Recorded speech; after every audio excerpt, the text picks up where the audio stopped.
আমরা একটা গাণিতিক সমস্যা দেখি।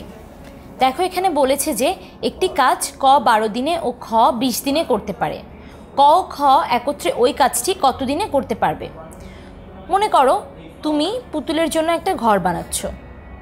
এই ঘরটা তুমি 12 দিনে বানাতে পারো এবং তোমার ছোট বোন একই ঘর 20 দিনে বানাতে পারে।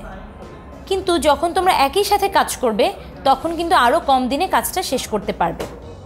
এখন চিন্তা করো, তুমি যেহেতু 12 দিনে পুরো কাজটা করতে পারো, তাহলে একদিনে কতটুকু করতে পারবে?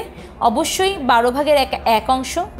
আবার তোমার বোনও একইভাবে যেহেতু 20 দিনে পুরো কাজটা করতে পারে, তাহলে একদিনে করতে পারবে 20 ভাগের 1 অংশ। এভাবে যদি তোমরা একদিনে কতটুকু করতে পারো এই অংশটা আমরা যদি বের করি এবং তা যদি যোগ করে দিই, তাহলে আমরা পাবো যে একদিনে তুমি এবং তোমার বোন কতটুকু কাজ করতে পারো, এবং এখান থেকে আমরা পুরো কাজটা কত দিনে করতে পারো একসাথে তা কিন্তু সহজে বের করে ফেলতে পারবো। তা আমরা কিভাবে করতে পারি একটু দেখে নিই।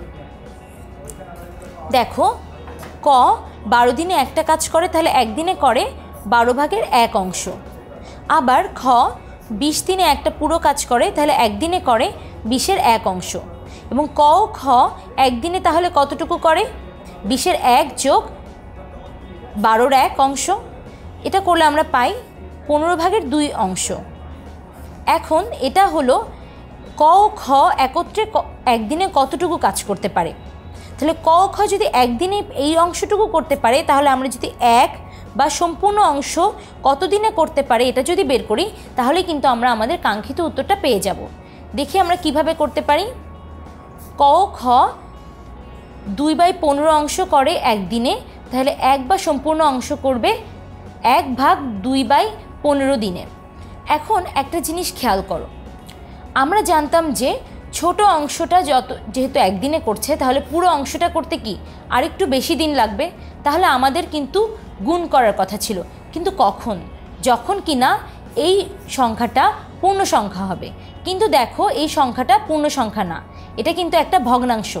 আমরা যদি এখানে 1-এর সাথে 2/15 গুণ করতাম, তাহলে আমরা কি পেতাম?